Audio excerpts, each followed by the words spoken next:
ಪ್ರಣಾಮ ಸಮಾನ. ಆಗಲೇ 4 ಕಣ್ಣು ಇಕ್ಕೊಂಡಿದ್ಯಲ್ಲ ನೀನು.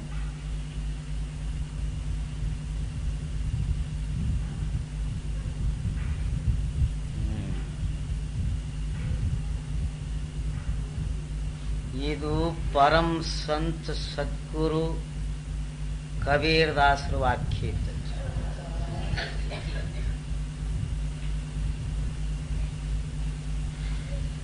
ಏನಂತಾರೆ,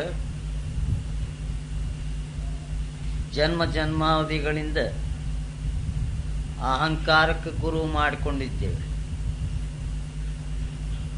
ನಾನು ನನ್ನದು ಅಂತಕ್ಕಂಥ ಮಮಕಾರಕ್ಕೆ ಗುರು ಮಾಡಿಕೊಂಡು ಬಿಟ್ಟೇವೆ. ಇವುಗಳಿಂದ ಪರಿಣಾಮ ಏನಾಗ್ತದೆ ಅನ್ನೋದು ನಮಗೆ ತಿಳಿಯಲಿಲ್ಲ. ಅವುಗಳಿಗೆ ನಾವು ನಮಸ್ಕಾರ ಮಾಡ್ಕೋತ ಅವುಗಳಿಗೆ ಗುಲಾಮಾಗಿ ಹೋಗಿಬಿಟ್ಟು ಎಲ್ಲಿ ನಾನು ಅನ್ನುವುದದು ಅಲ್ಲಿ ಪರಮಾತ್ಮನಿಲ್ಲ. ಜಹಾ ಕಾಮ್ ವಹಾ ರಾಮ್ ನಹಿ, ಜಹಾ ರಾಮ್ ವಹಾ ಕಾಮ್ ನಹಿ. ಎಲ್ಲಿ ಆಶಾ ಅಹಂಕಾರ ಅಭಿಮಾನ ಕುಂದಿರ್ತದೋ ಅಲ್ಲಿ ಆ ಪರಮಾತ್ಮ ಶಕ್ತಿ ಬರುವುದಿಲ್ಲ. ಎಲ್ಲಿ ಪರಮಾತ್ಮನದನೆ ಅಲ್ಲಿ ದುರ್ಗುಣಗಳು ಬಂದು ಸೇರುವುದಿಲ್ಲ. ತೆಲುಗು చెప్పండి.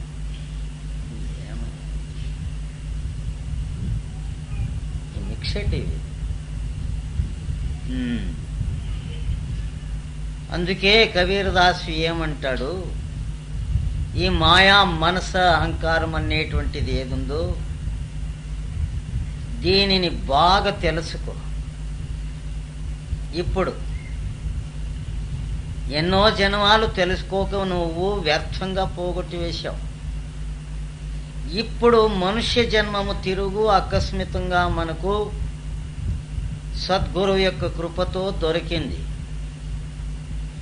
ఇప్పుడు వివేకమేది అవివేకమేది ఇవి రెండూ తెలుసుకునేటువంటి యొక్క సమయం.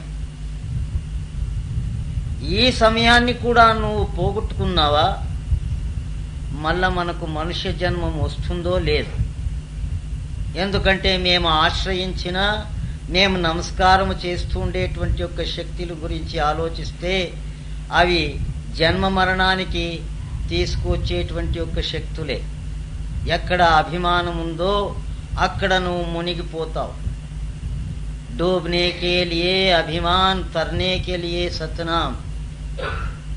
ఏమంటారు కబీర్ దాస్ గారు, ఈ భవసాగరములో మునిగిపోవాలా అంటే నేను నాది అనే అభిమానాన్ని గొంతుకు కట్టుకో, మునిగిపోతాం. లేదు ఈ భవసాగరాన్ని దాటల్లా అనే విశ్వాసము నీకుంటే సద్గురువును ఆశ్రయించి సత్యనామ స్మరణ తీసుకుని సద్గురు యొక్క చరణానికి నువ్వు నమస్కారం చేయి. కోటి కోటి దండవత అంటాడు.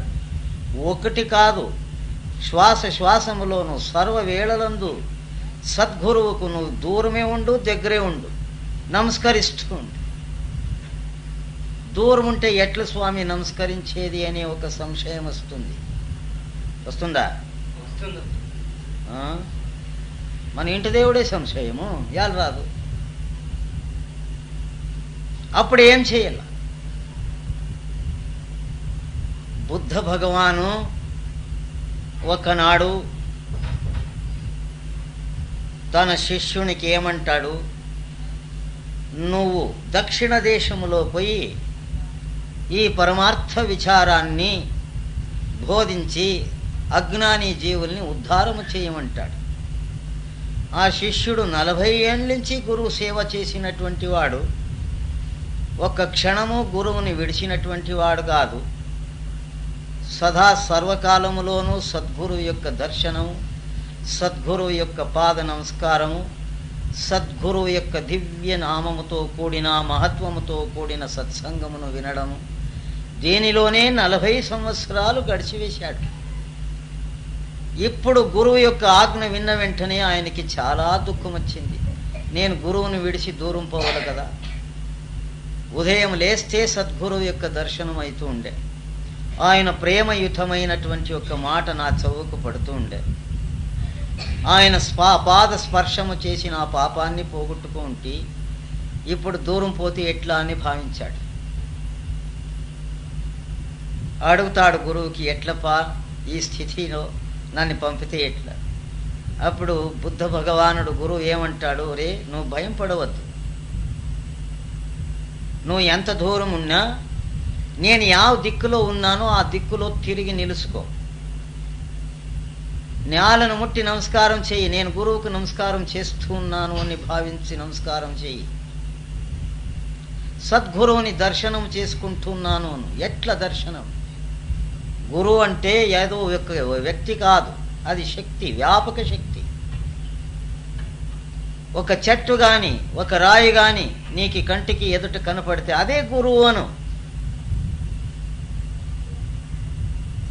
ఆ భావం రాని నీకు నేను అక్కడే ప్రత్యక్షం అవుతాను, ప్రకటం అవుతాను, నీ జతలో ఉంటాను అనేసాడు. అదే రీతిగా ఆయన దక్షిణ దేశానికి వచ్చి వేశాడు. ఉదయం లేగానే తన గురువు ఏ దిక్కులో ఉన్నాడు అని భావించుకోవడము, నమస్కరించడము, తన దృష్టికి ఆ వేళ ఏం కనపడినా అక్కడ నా గురువే నా ఎదుట నిలిచినాడు అని భావించుకోవడము. ఇట్లు చేస్తూ చేస్తూ ఏమైంది, దూరంగా ఉండే ఆ గురువు ఎప్పుడు ఆయన దగ్గర ఉండేటట్లే ఆయనకి గుర్తయిపోయింది. అంటే దీనికి తపశ్చర్యాలు వద్దు, యాగ యజ్ఞ హోమ జపాదులు వద్దు. ఒక పవిత్రమైన భావన, నీ భావన గురువు పైన ఉంది అంటే వాడు నీ దగ్గరే ఉంటాడు. అది దూరం లేదు ఆ వస్తువు. కైలాసము, వైకుంఠము, స్వర్గం అంటే దూరమాయ. వాళ్ళ అడ్రస్సు తెలియదు. బ్రహ్మ ఎవరో, విష్ణు ఎవరో, మహేశ్వరుడు ఎవరో మనకేం తెలుసు? క్యాలెండర్లో చూసి ఉండేదే ఫోటోలు. ఎవరు బ్రహ్మ, విష్ణు, మహేశ్వర అంటే సద్గురువే. ఆ మూడు శక్తిలో సద్గురు ఉండి సృష్టి, స్థితి, లయము ఇవన్నీ ఆయనే చేస్తున్నాడు. ఏమి సృష్టి చేస్తాడు? కౌలు బజార్ సృష్టి చేసేలేదు వాడు, ధూళు దుమ్మ. మరి ఏం సృష్టి చేస్తాడు? జ్ఞాన, భక్తి, వైరాగ్య, శీల, సంతోషం అనే గుణాల్ని సృష్టి చేస్తాడు. పాలించడం, సంరక్షించే శక్తి ఒకటి సృష్టి. ఆ సృష్టిని సంరక్షించాలి. విష్ణువయ్యి దానిని సంరక్షిస్తాడు, బ్రహ్ముడయ్యి సృష్టిస్తాడు. విష్ణువయ్యి దీనిని, ఈ గుణాల్ని సంరక్షిస్తాడు. ఈ గుణాలు ఎక్కడ ఉందో అక్కడ గురువు ఉంటాడు. ఇప్పుడు మనలో ఈ జ్ఞాన, భక్తి, వైరాగ్యశీల, సంతోషం అనేటువంటి ఒక గుణాలు ఉన్నాయో లేదో చూసుకోవాలా. ఆ దృష్టి కావాలా, ఆ భావన కావాలా. ఇవి ఎక్కడ దొరుకుతాయి? బజార్లో ఏమైనా దుడ్లు ఇస్తే అంగళ్ళు దొరుకుతాయి అంటే లేదు. ఇది సాధువులు, సజ్జనులు, మహాత్ముల యొక్క సాంగత్యములో ఉంటే ఇవి దొరుకుతాయి. ఇంకా లయం చేస్తాడు, శివుని రూపములో ఉండి లయము చేస్తాడు. ఏం లయం చేస్తాడు? కామ, క్రోధ, లోభ, మోహాదులను లయము చేసి వేస్తాడు.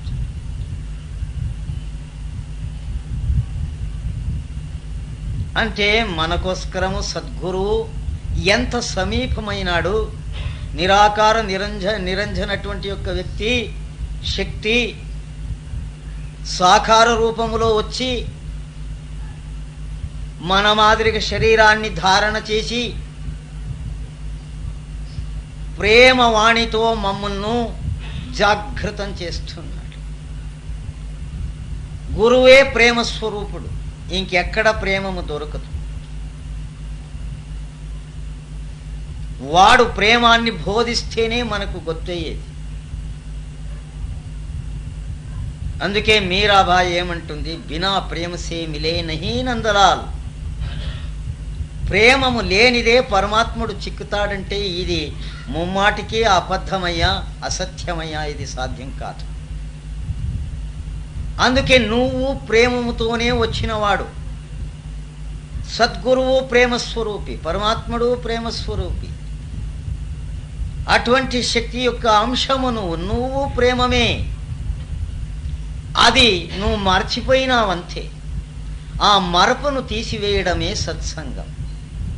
సత్సంగాన్ని వింటూ వింటూ మనలో ఆ ప్రేమ శక్తి జాగృతమవుతుంది. ఆ ప్రేమము వస్తేనే నువ్వు నమస్కరించడం, లేదంటే నమస్కారము లేదు, ఏమి లేదు. అక్కడ అభిమాన అహంకారములో కూడి వెళ్ళిపోతాం. అందుకే కబీర్ దాస్ ఏమంటాడు, సద్గురువుకు నమస్కరించు.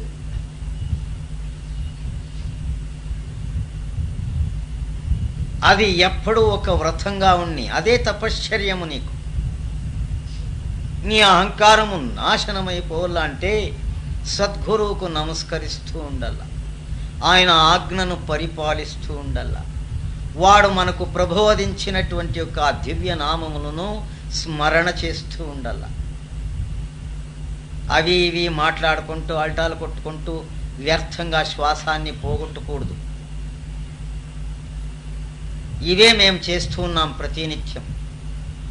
ఎంత చెప్పినా వినము, ప్రాపంచిక మాటలే మాటలు.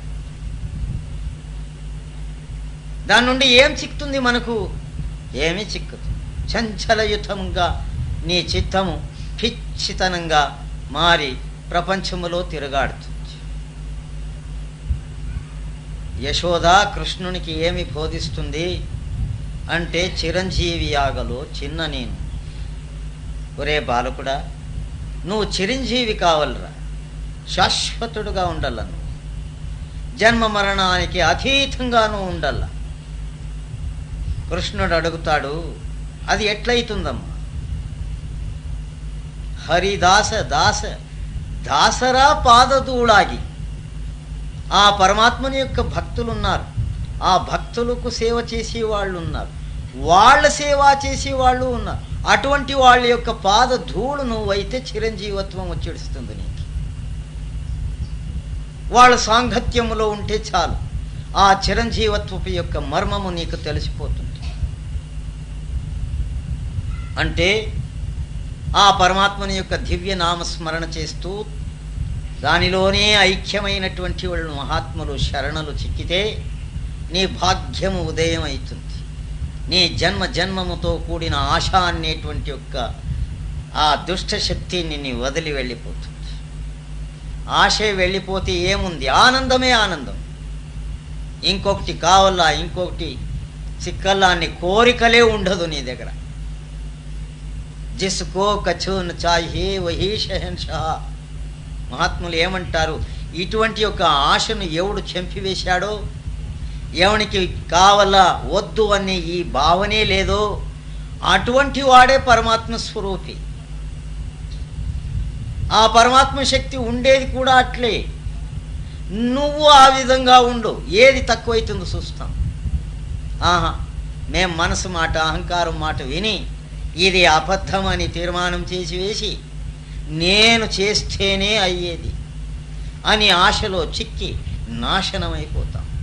ఈ ఆశ అహంకారముతో పుట్టుతుంది. ఇది బాహ్య వస్తువుల నుండి పుట్టేది.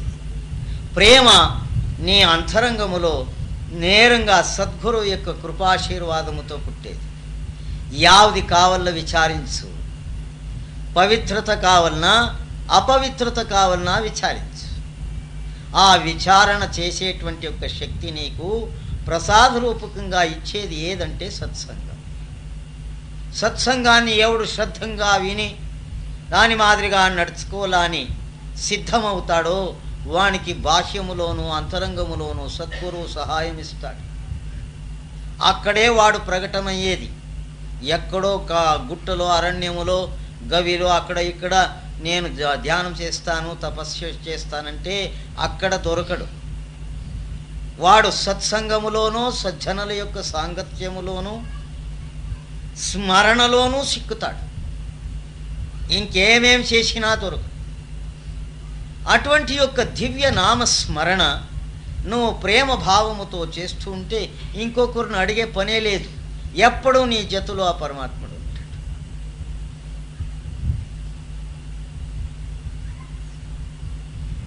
అయితే మేము అంతవరకు విచారానికి పోయలేదు. మనకి పరమాత్ముడు ఇంకా బేకలేదు. మనకి ఇంకా ఈ ప్రపంచమే కావాలా అని కోరుకుంటూ ఉన్నాం. కానీ నీ ఆటమంతా ఇక్కడ ఆడు. ఒకనాడు మోకాళ్ళు నొప్పులు పుడతాయి, నడుము నొప్పులు పుడతాయి, అప్పుడైనా నువ్వు ఊరికే కూర్చుంటావు. అంతవరకు నేను నీకోస్కరం కాసుకొని ఉంటాను అంటాడు గురువు. అంటే ఎంత దయాశక్తి ఉండవచ్చు. అప్పుడు ఇంకొకరు చెప్పే పని లేదు. నడుము నొప్పులు, మోకాళ్ళు నొప్పులు వచ్చి ఇంకా నడిచేది, తిరిగేది, ఎగరేది ఎప్పుడు నిలిచిపోయినా అప్పుడు రామా అంటాం, చాలరా ఇది అంటాం. అంత మూర్ఖుడు కాకూడదు మనిషి. ఇప్పుడే తెలుసుకో. ఆ స్థితి, దుస్థితి వచ్చేంత వరకు కాచుకోవద్దు. బాగా ఆరోగ్యంగా ఉండే వేళలోనే, అన్ని సౌకర్యాలు ఉండే వేళలోనే నువ్వు పరమార్థము చేసుకోయా. మీకు ఆ సౌకర్యం ఉంది, నాకు ఆ సౌకర్యాలు లేదు అంటాడు కబీర్దాస్. ఇప్పుడు మనకుండే సౌకర్యం అప్పుడు లేదు. ఒక గుండె ఒత్తితే టక్కున లైట్ పడుతుంది. అప్పుడు ఒక్కొక్క రాయికి ఒక్కొక్క రాయి బాగా కొట్టితే అగ్గి పుడుతుండే. దానిని ఉపయోగించుకుంటూ ఉండ్రి. ఎవరింట్లోనైనా అగ్గి ఉంది అంటే వాని ఇంటి దగ్గరికి పోయి అగ్గి తీసుకొని పోయి వీళ్ళు అందరూ వాళ్ళ ఇంట్లో ఆ అగ్గితో వంట చేసుకుంటూ ఉండ్రి. పల్లెటూరులో ఇప్పుడు కూడా నడుస్తుంది ఆ పద్ధతి. ఎవరు భాగ్యవంతులో ఐశ్వర్య సంపదలు ఉన్నాయో వాళ్ళ ఇంటి నుండి అగ్గి తీసుకొచ్చి మనలో ఆ అగ్గిని ప్రజ్వలం చేస్తే మన దరిద్రము పోతుంది, మేము అదే రీతిగా ఐశ్వర్య సంపదలతో ఉంటామని భావించుకుంటూ ఆ పెద్దవాళ్ళ ఇంట్లో అగ్ని తీసుకువచ్చే పని ఇప్పుడు కూడా ఉంది. టౌన్లో లేదు. ఎట్లా అంటే బర్రంటుంది గ్యాస్, అది ఢమ్ అంటే వీడు డొప్ అని నడుస్తాడు. ఇట్లావే మనదంతా. శాంతి లేదు, సంతోషము లేదు, నిర్భయము లేదు, అన్నీ అపాయము, భయములోనే పడిచేస్తూ ఉన్నాం ప్రతి ఒక్కరు. ఆ వేళ ఈ స్థితి లేదు. కబీర్ అంటాడు, మీకు అన్ని సౌకర్యాలు ఉందయ్యా, నాకు లేదు. అయినను నేను పరమాత్ముడిని స్మరిస్తున్నాను, నన్ను వాడు కాపాడుతున్నాడు. మీరు సుఖంగా ఉన్నారు, నాకున్న ఈ సుఖములో వాడిని స్మరణ చేస్తే దుఃఖమే రాదయ్యా మీకే అంటాడు. కానిలే చూస్తాం, దుఃఖం వచ్చేంత వరకును చూస్తాంలే. అది ఒక చీడ పురుగు ఉన్నట్టు దుఃఖం అనేది లోపలనే పుట్టిడుస్తుంది. నీ కోరికలు ఎక్కువైనట్లంతలా, ఆశ ఎక్కువైనట్లంతలా దాంట్లోనే పుట్టిడుస్తుంది దుఃఖం. ఒక్కొక్కరికి ఒక్కొక్క దుఃఖం, ఒక్కొక్క చింత. పురంధరదాస్ ఏమంటాడు, నిశ్చింతులుగా ఉండేవాళ్ళు ఎవరైనా ఉన్నారా అని వెతుక్కు వచ్చినాడంట. ఏమి చింత లేని వాళ్ళు ఎవరైనా చెప్తారు. చూస్తాడు, అందరికీ ఒక్కొక్క దయ్యం పట్టుకొని ఉంది, ఒక్కొక్కరికి ఒక్కొక్క చింత. నిశ్చింతులు ఒక్కరూ కనపడలేదే నాకి అని ఆశ్చర్యం పోతాడు. బ్రహ్మణునికి చూస్తే ఒక తల ఈశ్వరుడు తీసి పారేసి ఉంటాడు. అయ్యో నాది ఒక తలపు ఆయనే అని వాడు చింత చేస్తున్నాడు. రాక్షసులకు గురువు శుక్రాచార్యుడు. వామనావతారములో కృష్ణుడు వాని కన్ను పొడిచి ఒక కన్ను లేక చేసి ఉంటాడు. వానికి ఒక కన్ను ఆయనే నాకే అని వానికి చింత. మన్మథుణ్ణి ఈశ్వరుడు కాల్చి బూడిది చేసి ఉంటాడు. వానికి ఏం చింత, నాకు శరీరమే పాయనేని వానికి చింత. శివునికి ఏం చింత, వాడు భిక్షాధిపతి. భిక్షానికి పోతే ఈ పొద్దు దొరుకుతుందో లేదో అనే చింత వానికి. అరే అంటే ఇంక నిశ్చింతులు ఎవరు? ఇటువంటి వాడికి ఈ చింత పట్టింది అంటే మనకెంత ఉండాలా? అందుకే ఎవరు కనపడలేదయ్యా నిశ్చింతంగా ఉండేవాడు. ఇంకా దాన ధర్మాలు చేసేటువంటి వాళ్ళకి మేము సుఖంగా ఉండేవాళ్ళ అనే చింత. దుర్మార్గులకు పరలను పీడించే చింత, ఇంకొకరికి కష్టం పెట్టేది వాళ్ళకి చింత. అర్జునునికి శత్రువుల్ని సంహరించాలా అనే చింత. ఇంకా భీమునికి అన్నం సాలదో అని వానికి చింత. మనకి దీనికి నా కోట్యావధి చింతలు. సుఖభోజనము చేసి ముందుకు పెట్టినా తినే యోగ్యత లేదు, ఇంకేవదో చింతలో పడింటాడు వాడు. అది సంపాదించల్లా ఇది సంపాదించల్లా అనే చింతలోనే ఏది అనుభవించుకోక ఊరికే వెళ్ళిపోయి ఉంటాడు. ఈ సావుకారులను చూడండి, తినేదానికి లోభత్వమే, శ్వాసం ఆడేదానికి లోభత్వమే వాళ్ళకి. ఎవరైనా మాట్లాడిస్తే వాళ్ళు ఊరికే ఉంటారు, మాట్లాడలేదు. ఎలాంటి శ్వాసం ఖర్చు అవుతుంది, వీళ్ళు అప్పదే వాడిచ్చినాడు దానిని మిగిలిపెట్టుకోవాలి, దాంట్లోనూ లోభత్వమే.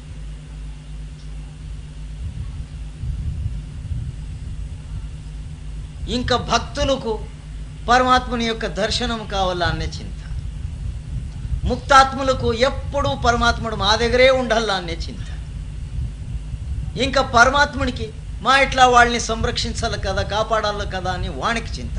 మరి ఇంకా నిశ్చింతులు ఎవరు? అది వెతుక్కొని వస్తాడు పురంధరదాసు. అటువంటి వాడు ఎవడైనా దొరుకుతాడేమో, ఎవరు దొరకలేదు.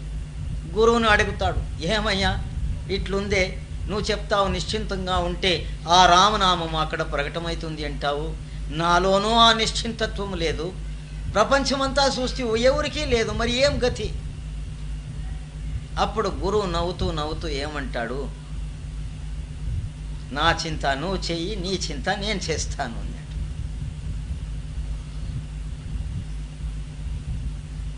ఆ గురువు మన చింత చేస్తూ ఉండగా మేము బతికినాం ఇక్కడ, లేదంటే ఇక్కడ ఒక క్షణము మా ప్రాణం ఉండదు. అటువంటి యొక్క అపాయము భయముతో కూడిన స్థానములో ఉన్నాం. ఇది మనకు తెలుసా అంటే తెలియదు.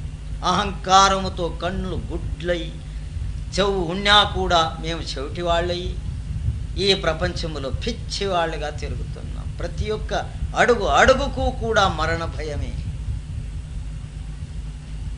అహంకారములో మరచి తిరుగుతున్నాం.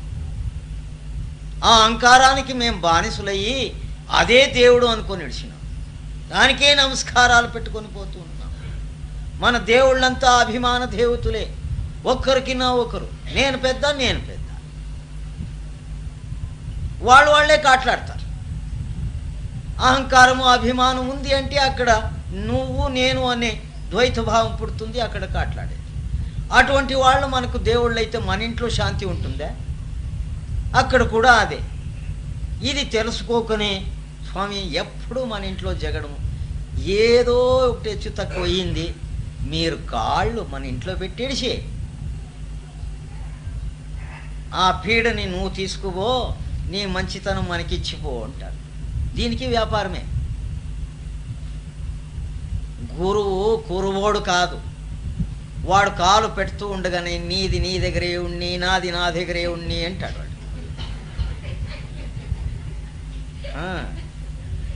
వీళ్ళేమనుకుంటారే అప్పుడే వేసిడిస్తే గురువుకి టోపీ, వాడికి ఎవరు టోపీ వేసేదానికి అయ్యలేదు. అక్కడ ఏమీ లేదు.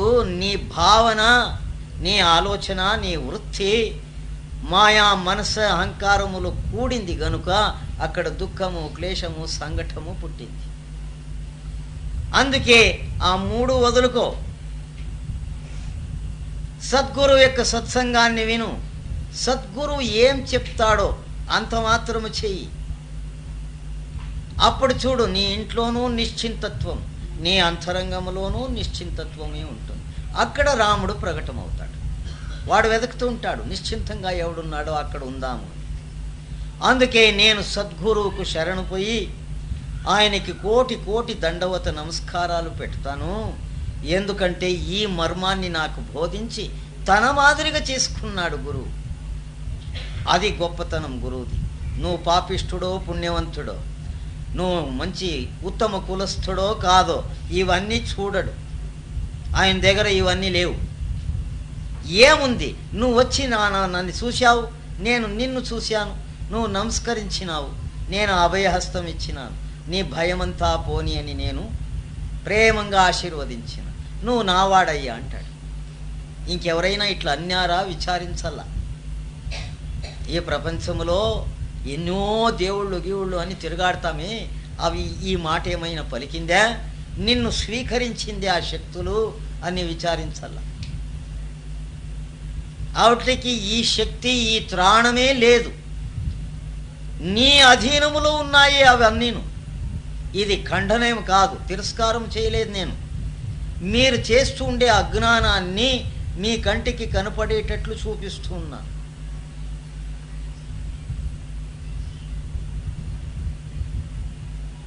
మోసస్ అని 3000 సంవత్సరం కింద ఒక మహాత్ముడు ఉండే. వాడు భగవద్భక్తుడు. పరమాత్ముడు వానికి సందేశం ఇస్తూ ఉండే. ఆ సందేశాన్ని ప్రజలకు ఆయన బోధిస్తుండే. ఆ బోధలో ఒక చోట ఏమంటాడు, నా దేవుడు చాలా కోపిష్ఠుడు, అగ్ని ఉన్నట్లు కాల్చి పారేస్తాడు. అది విన్న వెంటనే జనాలు ఏమన్నారు, అటువంటి దేవుడు మాకు స్వామి, నువ్వే పెట్టి,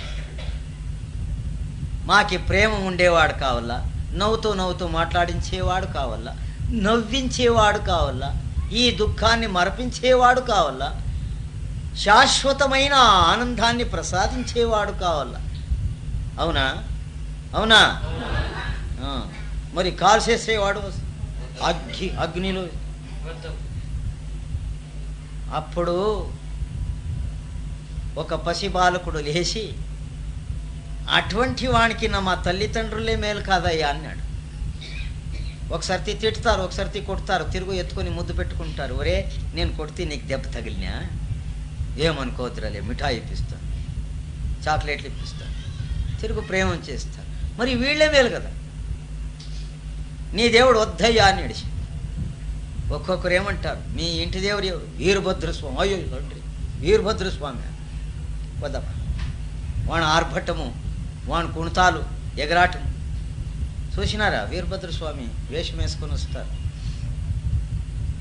దక్ష యజ్ఞుణ్ణి వాడు యజ్ఞము చేస్తుంటే దక్ష ప్రజాపతి దానిని పొరలే నాశనం చేయిపో అని వీరభద్రుడిని పంపితే ఒక్క క్షణంలోనే అన్ని కాల్చి పారేసి బోడు చేసేస్తారు. అటువంటి వాళ్ళు మన ఇంటి దేవుడైతే ఏం గతిరా?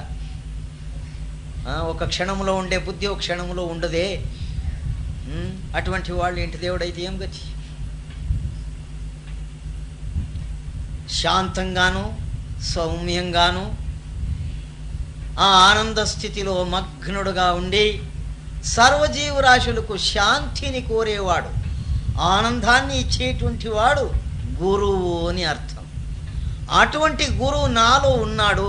ఆయనకు నేను ఎప్పుడు లోపల బయట నమస్కారం చేస్తూనే ఉన్నాను, నన్ను సంరక్షిస్తూ ఉన్నాడు అన్నాడు కబీర్దాస్.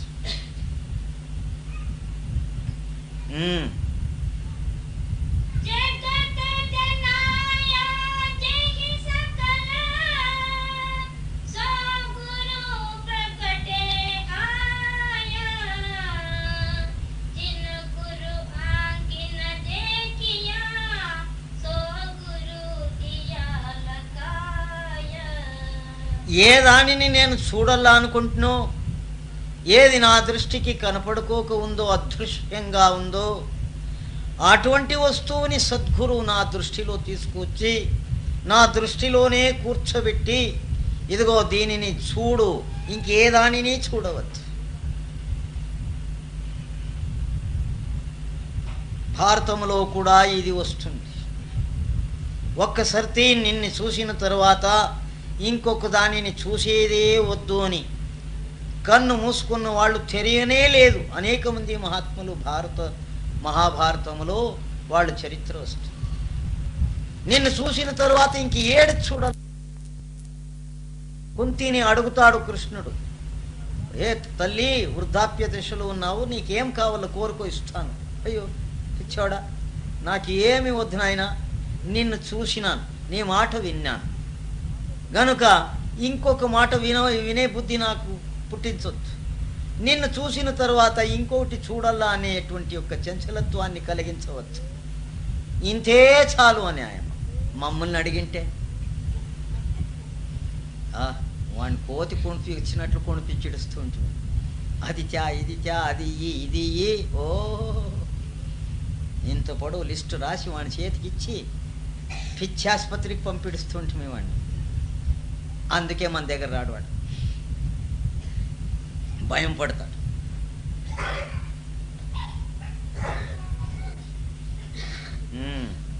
అందుకే ఏమంటాడు కబీర్దాసు, ఆ అలక్ష్య పురుషుణ్ణి నా లక్ష్యములో తెచ్చావు. ఆయనకి పేర్లే లేవు, నామములే లేవు, అనామివాడు. అటువంటి వాణ్ణి ఇట్లు పిలిరా వాడు వస్తాడు అనే ఆ నామ మర్మాన్ని బోధించుడిస్తుంది.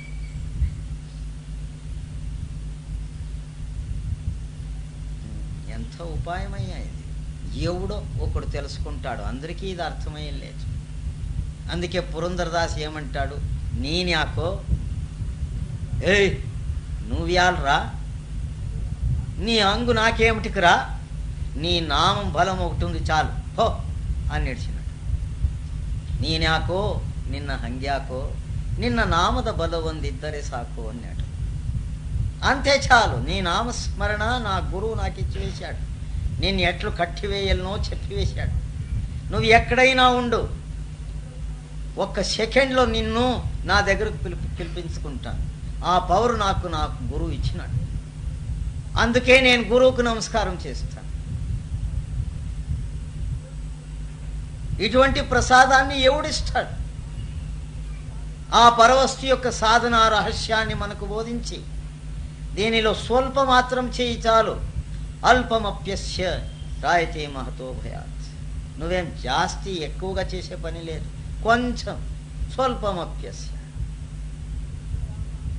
లేస్తే రామాను, కూర్చుంటే రామాను, పడుకుంటే ರಾಮಾನ್ చాలు. కృష్ణన్న నెನೆದರೆ కష్ట ಒಂದಿಷ್ಟಿಲ್ಲ, కృష్ణ ఎనబారదే అన్నాడు పురంధరదాస్. 2 అక్షరాలు కదా, దానికి ఏమి నువ్వు పోగొట్టుకుంటావు? కృష్ణాను మానవ జన్మ ಬಂದಾಗ నాలిగే ఇద్దాಗ కృష్ణ ఎనబారదే అన్నాడు. మనుష్యత్వం వచ్చింది, నీకు నాలుక ఉంది, ప్రతి ఒక్క ప్రాణికి నాలుక ఉంది. అయితే అవి స్మరణ చేస్తాయా? వాటికి తెలుసా? లేదు, నీకు మాత్రం తెలుసు. ఆ అక్షర శక్తిని, అంటే శాశ్వతంగా ఉండే శక్తిని, క్షయరహితమైన ఆ శక్తిని నువ్వు ఒక సాధారణమైన నాలుకతో పలుకుతావంటే ఎంత పవర్ నీకు గురువు ఇచ్చినాడు.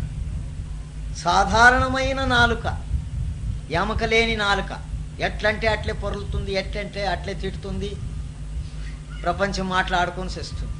అటువంటి నాలుకను కట్టివేసి అక్కడ కృష్ణ అనే పేరు సద్గురువు పెట్టివేశాడు. దీన్ని మరసేదానికి అవుతుందా? ఏదైనా మరవచ్చు. గురువు ఇచ్చిన నామస్మరణ మరవండి, చూస్తాం. మర్చిపోదాం రా, ఇది వద్దే వద్దు, ఇంకేదైనా చూసుకుందాము అనుకోండి, అది నీ వెనకే వచ్చి గుద్దుతుంది, బెన్ను పైన, వేపు పైన గుద్దుతుంది. ఇదేమరా ఇడిచేదే కాదు ఇది. అటువంటి యుక్తి గురువు చేసి వేశాడు. అందుకే ఈ ఆడవాళ్ళు పాడుతూ ఉంటారు ఒక కీర్తన, మా గురువు చేసినారు దాన్ని. అది యావదది? ఎంత బానివనమ్మా అంతారాదిరుతిరలు పంಥ తోరిసి పారాదా. తన గురువుని ప్రార్థన చేసుకుంటూ, ఎటువంటి వాడే వీడు, ఎంత మోసం చేసినాయి, తీపు తీపు మాటలు ఆడి మా మాదిరిగానే అయినట్లే కనపడి తన మాదిరిగా చేసుకుని మధ్యములో మమ్మల్ని విడిచిపెట్టిపోయినాడు కదే అంటుంది ఒక్క ఆయన. ఆమెలే అయిపోయా, అది మర్చిపోయింది అంతే. అన్నా తమ్మర కూడే ఉండుట్టు ఆడుతిద్దే. నేను ఈ ఇంద్రియములు అనే అన్న తమ్ముళ్ళతో ఆడుకుంటూ ఉంటే కಣ್ಣు సన్నయ్య ಮಾಡಿ ಕರ ಪಿಡಿದೆಳೆದೆನ್ನ ತನ್ನಂತೆ ಆಗೆಂದನೆ ಗುರುರಾಯ తన్నంతే ఆగిందనే. వీళ్ళతో ఆడుకుంటూ అదేమో సద్య కౌలు బజార్కి రాలేదులే, మేము ఇంకేం రావాల, ఆ వేళ పోవద్దే తిక్కుముండా రా ఇక్కడ అని అప్పుడు వచ్చి మురుగులో ఉండేవాడు గురువు వచ్చి నా చేయి పట్టుకొని, అంటే ఈ ప్రపంచం దగ్గర పోవద్దు, దాన్ని చూడొద్దు, రా పోదాం అని తన మాదిరిగా చేసుకుని తన లోకానికి పిలుచుకుపోతాడంటే వాని ప్రేమ మనకి ఎంత సులభంగా చిక్కింది. ఇక్కడ ಯಾವ దేవుడిచ్చినాడు ఆ ప్రేమాన్ని? ఏమి లేదు. మేము ఇయ్యాల మా దేవుళ్ళకి ప్రేమ. ఇటువంటి యొక్క భక్తిని జాగృతము చేశాడు సద్గురు. అది భక్తి. ఆ భక్తిని చేసేటువంటి వాళ్ళ యొక్క పాద సేవను చేయి, అంటే వాళ్ళ ఆజ్ఞను పరిపాలించు, నువ్వు చిరంజీవి అయిపోతావురా అనింది గోపికా స్త్రీ, ఆ గోప యశోదాదేవి. ಸಾಲವನು ಮಾಡಬೇಡ ಸಾಲದೆಂದೆನಬೇಡ, ಕೂಳರ ಸಂಘ ಮಾಡಬೇಡ, ಅನ್ಯರಿಗೆ ಗುರು ಬೋಧಿಸಿದ ತತ್ವವ ತಿಳಿಸಬೇಡ, చిరంజీవియాగలో చిన్న నేను. అప్పులు చేయొద్దు, సాలదు కదరా అనొద్దు, రేపటికి ఎట్లరా అని చింత చేయొద్దు. మూర్ఖులు, అయోగ్యులు, దుర్జనులు వాళ్ళ ఇంట్లో భోజనము చేయొద్దు, ఏమీ తినొద్దు, నీళ్ళు కూడా తాగొద్దు. హరి నిందకర దర్శనవ ಮಾಡಬೇಡ, పరమాత్ముణ్ణి దూషించే వాళ్ళని ముఖం కూడా చూడొద్దు. బాಳುವರ సంగడ బాళెలో బాల, ఎవరు ఈ రీతిగా బతికి జీవనం చేస్తున్నారో అటువంటి వాళ్ళ యొక్క సంఘములో ఉండు. ఒరే బాలకుడా, నువ్వు చిరంజీవి అయిపోతావు అని.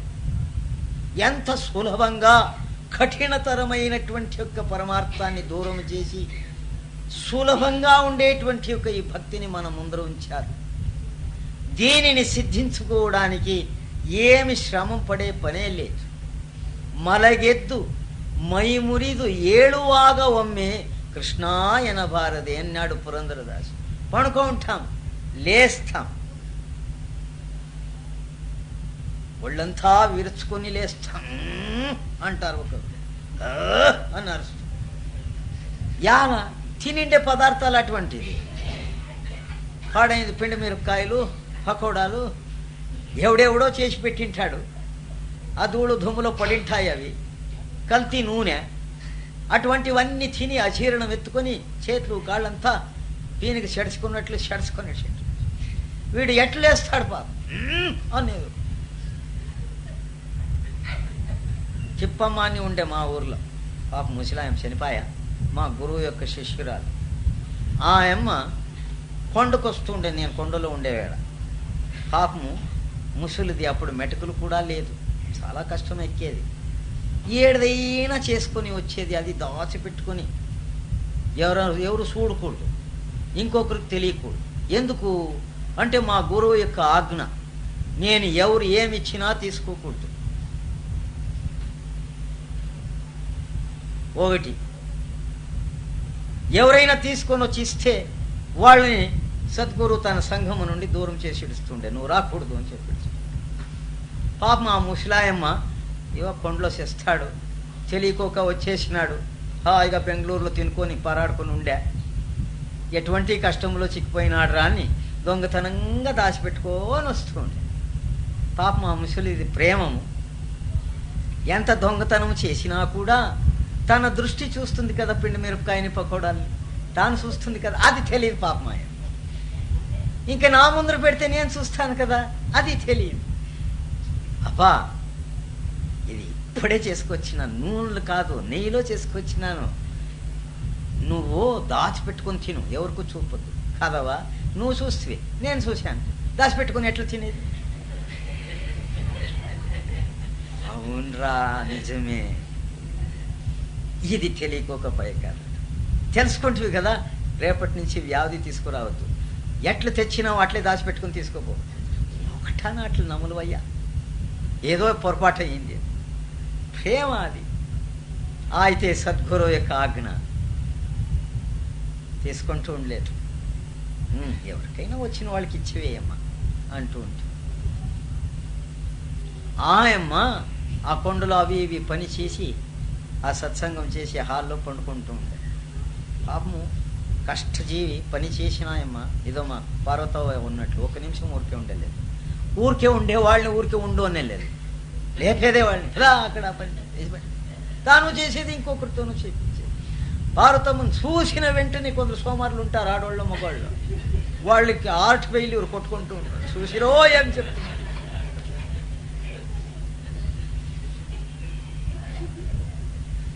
ఇట్లా వాళ్ళు నలుగురు ఉంటే నిజంగా అదే సత్యలోకం.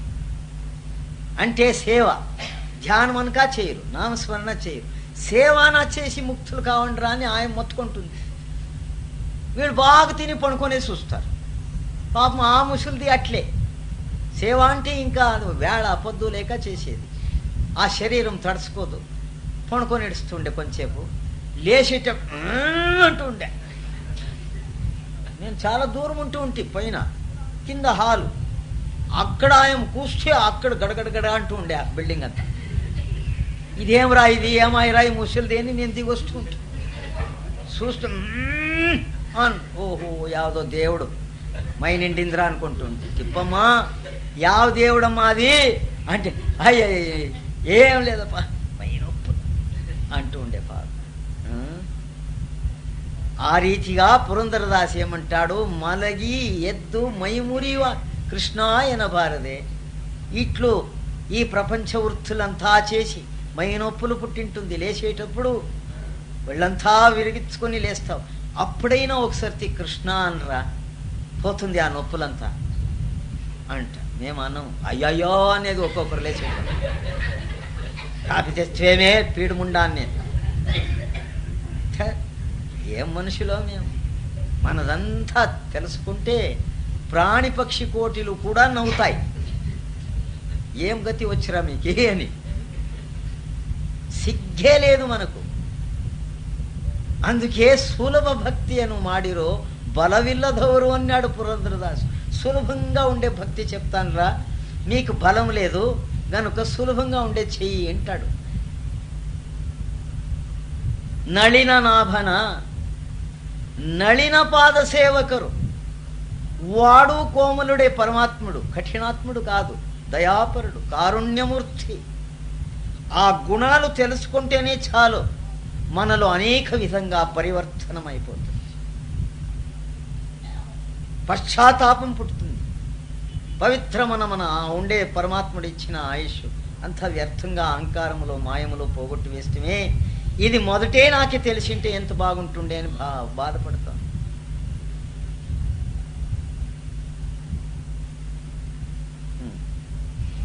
అట్లు చెప్పినాడు. ಹಾದಿಯ ನಡೆವಾಗ ಭಾರವನು ಹೊರುವಾಗ కృష్ణ ఎనబారదే. దావలో నడుస్తుంటాం, ఆయాసం అవుతుంది.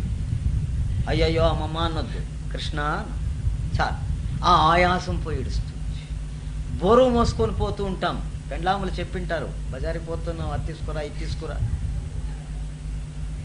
ఒడ్డోళ్ళు బండి అయింటాడు వీడు. భుజం పైన రెండు బ్యాగులు, తలపైన, చేతిలో, జోబుల్లో కూడా. పెండ్లాం చెప్పిందంతా తీసుకుపోవాలి, లేదంటే కూడేయదు. ఆ దావలోనే ఇంటి వాకిల దగ్గరేనే కాసుకొని ఉంటుంది, ఏమేమి తెస్తాడో చూస్తామని. ఒకడు ముల్లాగాడు అంటే పూజారిగాడు, తురుకోళ్ళు ముల్లా అంటారు. వాడు బయటికి పోయే వేళ పెండ్లాం చెప్తుంది. ఏం చెప్తుంది అంటే, బెండకాయలు తీసుకురారా, మరి వద్దు, ఈ పొద్దు గొజ్జు చేసి రాగి ముద్ద చేస్తాము అని. ఓ తెస్తాను అని పోతాడు. ఇంకా బజారికి పోయినాడు, 5-6 మంది స్నేహితులు కలిసి, ఏంపా ఇంత జల్దీ వచ్చినాడు. అక్కడ మా ఆపే కరవాలి, ఏ కాంబోలియా బెండకాయ తీసుకురామని చెప్పింది గనక వచ్చినాను. కానీ తీసుకొని పోదామయ్యా. ఏమి మీరంతా ఎట్లున్నా, మాకి ఒక్కొక్క పని చెప్పింది తప్ప మన ఇంటాయమ్మా, మేము బజారికి పోతున్నాము, పోదండి పోదాం. అక్కడ పోయి ఏం చేసిరి, ఆ బెండకాయకి ఇచ్చిండే డబ్బంతా కూర్చొని ఇసిపేట్లాడి పోగొట్టుకొని పోగొట్టుకున్న తరువాత ఒక్కొక్కరికి జ్ఞాపకానికి వచ్చి, ఒరే మారమ్మ బెండకాయ తెమ్మ నిండే, ఇక్కడ కడా చేసిడిచినాము, ఇంటికి పోతే ఏం గతిరా అని ఒక్కొక్కరికి బాధ పుట్టే. ఈ ముల్లాగాడు ఏమంటాడు, ఇదో కూస్తున్నాడు చూడు, యాలు కూస్తున్నాడు, స్వామి తెలియకోక ఈ యముని కట్టుకుంటే ఇది సాలు చేయ అల్లా నేనిల్లా హౌదల్లా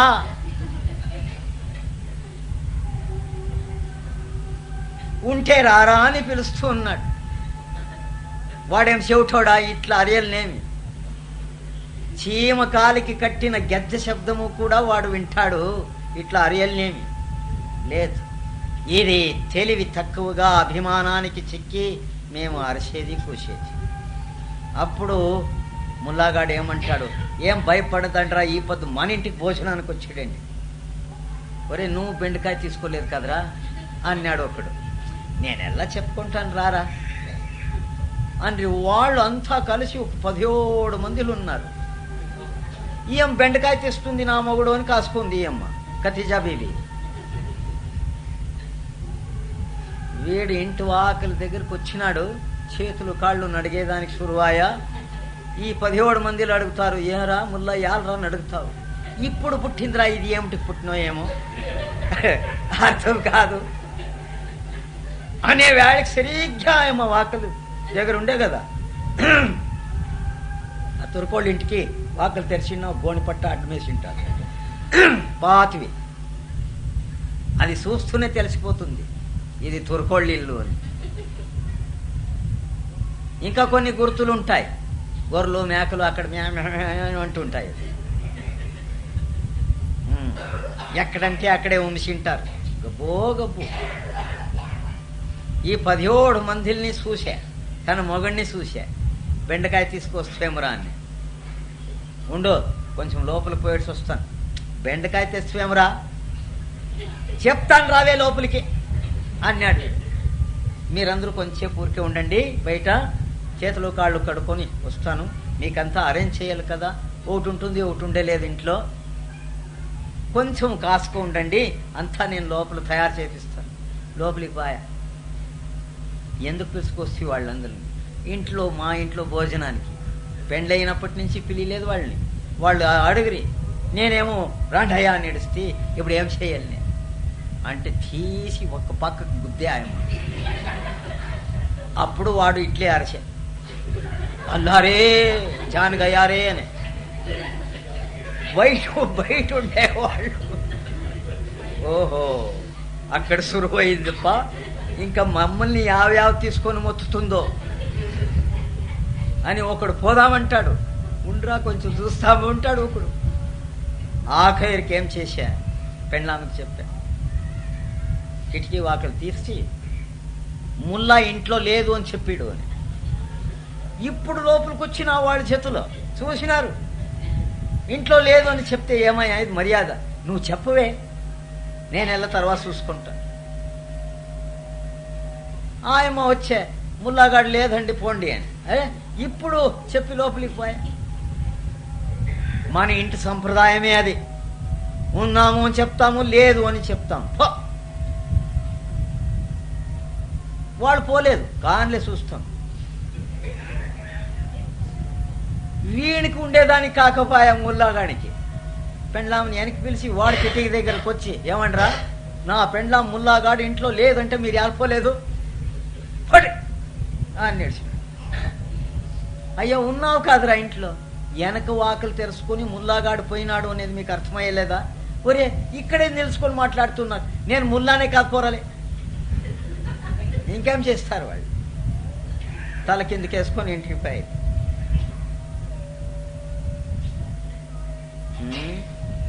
ఇట్లు ఉంది మన జీవితం. అంటే ఇదంతా మా మనసు యొక్క ఆటమే. మరపు ఆ పరమాత్మని యొక్క నామస్మరణ ఇటువంటి వేళలో అంతా స్మరించుకొని లేస్తే, కూర్చుంటే, బుర్ర మోస్తే, దావ నడిస్తే నీ గంటేం పోతుంది కృష్ణాను. మరి ఇంట్లో పుట్టిండే వాళ్ళకి, పిల్లవాళ్ళకి వీళ్ళకి ఎంత దేవుని పేరే కదా పెట్టిండేది, ఎందుకు? ఏదో ఒక విధంగా నీ ఇంట్లో ఆ నామస్మరణ నడుస్తూ ఉండి నారాయణ అని పేరు పెట్టింటాం. ఎక్కడో ఆడుకుంటూ ఉంటాడు పాపం వాడు, వీడి కనికి కనపడదు తటక్కని. ఆ వెధవ ముండా కొడుకు నారాయణ గాడు ఎక్కడరా భాయా అంటాడు. దీనికి ఆ పేరు పెట్టింది, వాడు వెధవ అంట. ఎటువంటి పరిస్థితి అయినను మనలో ఉండే ఆ పరమాత్మ శక్తి సంతోషిస్తాడు. నువ్వు తిట్టి నా నామస్మరణ చేయి, నేను నీవాడే. భావభక్తితో నువ్వు స్మరణ చేయి, నేను నీవాడే. నాకు పొగడుక లేదు, తెగడుక లేదు, నాకు మానవు లేదు, మర్యాద లేదు. ఇవన్నీ దాటినవాడు నేను. దానికే ఆయన్ని అలక్ష్య, అనామి, అగమ్య అనేది మేము. అటువంటి వాణ్ణి నీ నాలుకలో కూర్చోబెట్టినాడయ్యా సద్గురు. వాని పవర్ ఎటువంటిది? ఇది ఆలోచనే చేయలేదు. ఏం చేస్తాడ్రా మా గురువు అని ఉపదేశం ఇచ్చేటప్పుడు నేను పలికేదంతా మీరు పలకండి అంటే కక్కని వాడికి సిక్కిపోతుంది. మోసం చేసిడిసా గురువు. మన నాలుక పుట్టినప్పటి నుంచి చచ్చేంత వరకు పరమాత్ముడిని స్మరణ చేసేదానికి అది ఒప్పుకొనే లేదు. ప్రపంచం మాటలోనే మూసిపోయింది దాని శక్తి అంతా. అటువంటి నాలుకను పట్టుకొనేసాడు వీడు. నేను పలికేదంతా మీరు పలకండ్రా అని. ఆ పొద్దు ఏమి పలికించినో ఈ పొద్దు మర్చిపోండి, మరి చూస్తాను. అయ్యలేదు. అంతే చాలు. సులభ భక్తి అమాడి బలవిల్లదో. నీ నాలుకతో లేస్తే, కూర్చుంటే, పనుకుంటే, ఆటమాడుకుంటూ, తినుకుంటూ, ఇంకా ఒక చోట ఏమంటాడు,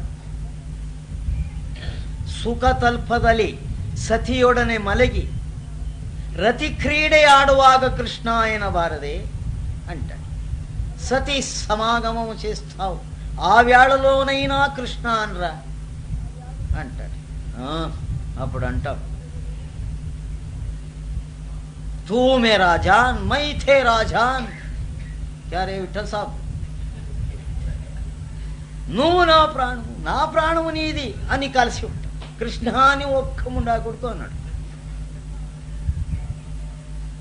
ఇంత అజ్ఞానములో పడినటువంటి జీవుల్ని సత్యలోకానికి చేరించాలా అంటే ఆ గురువు శ్రమం ఎంత ఆలోచించుకుంటే, ఆ ప్రేమశక్తి, ఆ దయాశక్తి మమ్మల్ని ఎట్లా సంరక్షిస్తూ ఉంది. నువ్వు చేయవు అనేది గురువుకు తెలుసు. అందుకే తాను నీ శ్వాసములో ఉండి సోహం హంస హంస సోహం సోహం ఇతి మితి ఖేలతి బ్రహ్మాండే భగవాన్ ఖేలతి బ్రహ్మాండే భగవాన్ అన్నాడు. నీ శ్వాసములో నువ్వు వేరే కాదు, నేను వేరే కాదు, ఇద్దరు ఒకటే నాయనా. నీలో నేనున్నాను, నాలో నువ్వు ఉన్నావు. ఇది ఒక్క స్మరణ నువ్వు జ్ఞాపం చేసుకుంటే ఈ పాపిష్ఠ జన్మము వెళ్ళిపోతుంది, కాకి జన్మం వెళ్ళిపోతుంది, నువ్వు హంస అయిపోతావు. నా మాట విను అని మన శ్వాసములో వాడు చేరి లోపలకు బయటకు తానే పారాడుతూ ఆ స్మరణ చేస్తూ దాని యొక్క ఫలితాన్ని మనకి ఇస్తున్నాడు. లేదంటే నువ్వు తినే ఆహారము, నువ్వు ఉండే వాతావరణములో నిజంగా బతికే అవకాశమే లేదు. ఆ శ్వాసములో సద్గురు ఉండి ఆ స్మరణ చేస్తూ ఉండగా నువ్వు బతికినావు. ఈ మర్మాన్ని తెలుసుకోవడానికే కొంచెం అట్లా ఊరికే కూర్చొని ఆ శ్వాసం పైన గమనం పెట్టినాయన. ఇంక్యావది గమనం వద్దు, ఇది నీలోనే ఆడుతూ ఉంది కదా. ఒక శ్వాసం బయట పోతుంది, ఒక శ్వాసం లోపలికి పోతుంది. దానిపైన గమనం పెట్టి విను. అక్కడ ఈ హంస సోహం, సోహం హంస, హంస సోహం, సోహం హంస అనే ఆ నామస్మరణ నడుస్తూ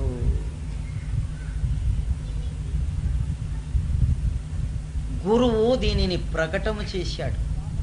అప్పటికప్పుడే నీ పాపాన్ని చూడలే, పుణ్యాన్ని చూడలే, నువ్వు ఎవరో ఏమో, శత్రువో మిత్రుడో అది చూడలే, నువ్వు చేస్తావో విడుస్తావో అది చూడలే. దయముతో నీకు దానిని ప్రసాదించినాడు. ఇది ఒక్క మంత్రాన్ని తెలుసుకోవడానికి మొదట జీవితమంతా గురువు దగ్గర దుడియలసిండే. చిక్కితే చిక్కొచ్చుగా ఉండే, లేదంటే లేదు. ఎంత కష్టం ఉండేవు. అదంతా కష్టాన్ని పోగొట్టి, సమయము లేదు, ఇది కలియుగము గనుక సమయం లేదు. ఎప్పుడో ఏ వేళలో ఈ ప్రాణం వెళ్ళిపోతుంది. పోయే వేళ ఆ నామస్మరణ నీకు గమనానికి రాని. నువ్వు ఆ వేళ చేయకపోయినా నేను చేస్తాను రా అన్నాడు గురువు. అందుకే కబీర్ దాసుని గోరఖనాథ్ అడుగుతాడు, స్మరణ చేసేది ఎట్లరా అంటే ఈ శ్వాసములో జరుగుతుండే ఆ శబ్దాన్ని వినరయ్యా, అది స్మరణ ఎటువంటిది అని నీకు గుర్తవుతుంది. అంత్యకాలములో ఏం గతి? ఆ శ్వాసము నిలిచిపోతేనే కదా ఆ మరణం అనేది వచ్చేది. ఆ నిలిచే వేళ ఇదే నామస్మరణ అక్కడ ఉంది అంటే నువ్వు ఈ పంచతత్వ శరీరము నుండి దూరమయ్యి నిహతత్వమైనటువంటి యొక్క నిరంజన శక్తిలో కలిసిపోతావు. నువ్వే ఆ రూపమైపోతావు, ఆ శక్తియే నువ్వు అయిపోతావు అని గోరఖనాథ్కు బోధించాడు. అదే మాట ఏమంటాడు,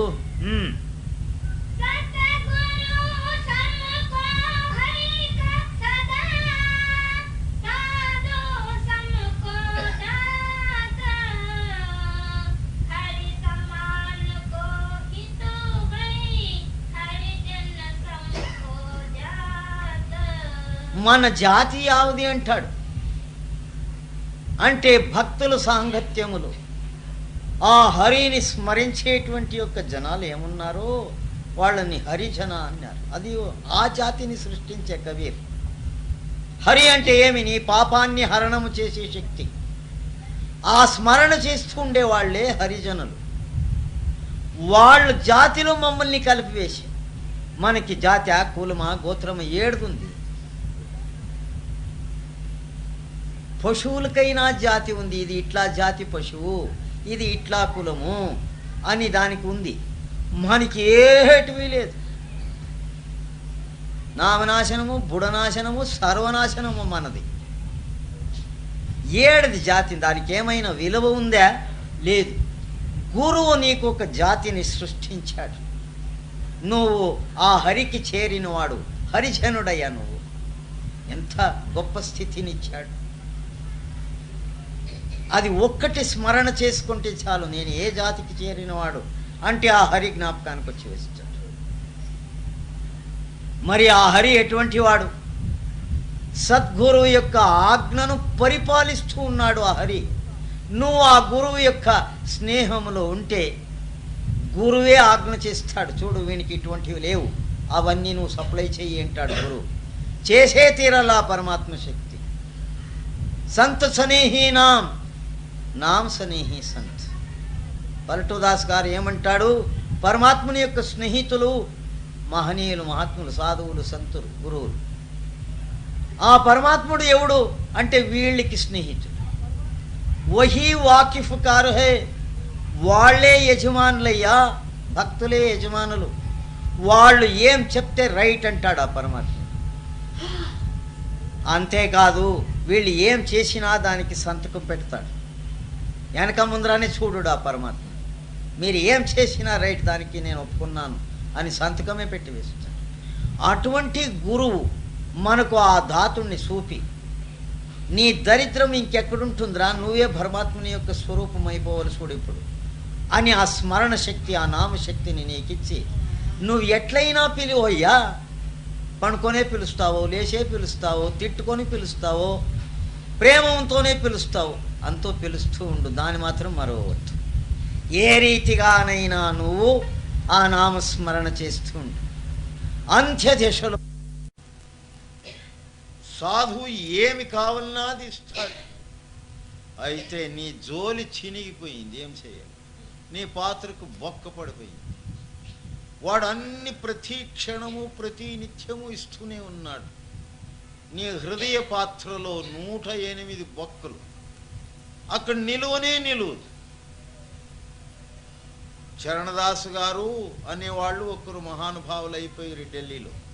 వాళ్ళు ఒక ఊరు నుంచి ఒక ఊరికి ప్రయాణం చేసుకుంటూ పరమార్థాన్ని బోధిస్తూ అజ్ఞానులను ఉద్ధారం చేస్తూ ఒక గ్రామానికి వచ్చినారు. చాలా దాహమైంది. అక్కడ ఒక బావి, ఒక పగ్గము, ఒక బకెట్ ఉంది. ఒకడు ఆ నీళ్ళని సేదుతున్నాడు ఆ బకెట్ కట్టుకుని. అక్కడికి పోయి నీళ్ళు తాగొచ్చు కదా అని ఆ చరణదాసులోని మహానుభావులు నిలుచుకున్నారు. వాడిది బకెట్ నిండిన తర్వాత మేము తాగుదాం. వాడు లోపలికి ఇడిచి బయటికి లాగుతాడు. బొక్క, ఒకటా రెండా, బకెట్ అంతా బొక్కే, ఇంకా నీళ్ళు ఎక్కడొస్తుంది? వాడు కిందికి ఇడిచేది పైనకి లాగేది, కిందికి ఇడిచేది పైనకి లాగేది, వాడు ముగిదు. అప్పుడు తన శిష్యురాలైన సహజోబాయికి చెప్తాడు చరణదాసు, సహజోబాయ్ ఇక్కడ నీళ్లు చిక్కుదు, చూడు వాడు బకెట్, అది వాడు వీడుస్తాడా, ఆ బకెట్ మేము ఉపయోగించుకుంటామో, మనకు నీళ్లు దొరకదు. ఏమది ఆ బొక్కలు అంటే కోరికలు, ఆశ, అది బొక్కలు పడిపోయింది. అంటే ఆ పరమాత్మని యొక్క నామామృతం ఎక్కడ నిండల్లా, అది అంతరంగం అనే బావిలు దండిగా ఉంది. తారక్క బిందిగే నీరిగే హోగువే తారే బిందిగయా అన్నాడు పురంధరదాస్. నాకు ఒక కడవయ్యి నీళ్ళు తీసుకొస్తాను బావికి పోయి. ఆడవాళ్ళందరూ అక్కడ బావి దగ్గర నీళ్లు చేదుకొని ఇంటికి తీసుకొని వస్తుంటారు. ఆ ఆడవాళ్ళకి ఈ పరమాత్మని యొక్క నామము నేర్పాలి కదా. ఊరికి మాట్లాడుకుంటూ నీళ్ళు చేస్తున్నారు, మగని తిడతారు, అత్తని తిడుతుంది, మామని తిడుతుంది, అవే కదా చేసేది. ఈ యొక్క దురభ్యాసాన్ని విడిపించాలా అని వాడు ఈ పాట పాడతాడు. అక్క నాకు ఒక కడవయ్యి, నేను నీళ్ళు తీసుకొస్తాను. బిందిಗೆ ಒಡೆದರೆ ಒಂದೇ ಕಾಸು ತಾರೆ ಬಿಂದಿಗೆಯ, తారే బిందిగయ అంటాడు. నువ్వేం నీళ్ళు తీసుకొస్తావయ్యా అంటే, రామనామావెంబ గుణవుళ్ళ నీరిగే తారే బిందిగయ. రామనామం అనేటువంటి యొక్క గుణం ఉండే నీళ్లుంది, దానిని నించుకొస్తాను, దా నీళ్లు కడుయి అని. గోవింద నెంబువ నామ ఉళ్ళ నీరిగే తారే బిందిಗೆಯ, తారక్క బిందిಗೆ ನೀರಿಗೆ ಹೋಗುವೆ తారే బిందిಗೆಯ. ఎక్కడ గోవిందుడు అనే నామస్మరణ నిండి ఉందో అటువంటి బావిలో నేను నీళ్ళు తీసుకొస్తాను. అట్లేమి గోవింద రామ వాళ్ళ నోట్లో వచ్చే అప్పుడు ఆ మాట సంతోషమాయ పురంధరదాసు. ఆఖరికి ఏమంటాడు, పురంధర విఠలగే అభిషేక మాడువే తారే బిందిಗೆಯ. ఇంకా నీళ్ళు ఎటువంటి తీసుకొస్తాను, ఆ పరమాత్మనికి అభిషేకం చేసేటువంటి యొక్క నీళ్ళు తీసుకొస్తాను. అప్పుడు వాళ్ళు మనసు బుద్ధి విచారం అంతా మార్పుదల చెంది, అప్పుడు వాళ్ళు రామ గోవింద కృష్ణ వాసుదేవ అనే నామస్మరణ చేస్తూ నీళ్లు తీసుకుంటూ ఇంటికి పోయేటప్పుడు అదే స్మరణ, వచ్చేటప్పుడు అదే స్మరణ. చూశాడు పురంధరదాసు, ఒరే పరమాత్మ నువ్వు మోసగాడే, నేను మోసగాడే, చూడు చిక్కిపోయేది దానికి అని సంతోషంగా ఇంటికి పోయానంటవాడు. అట్లు ఊరు తిరుక్కుంటూ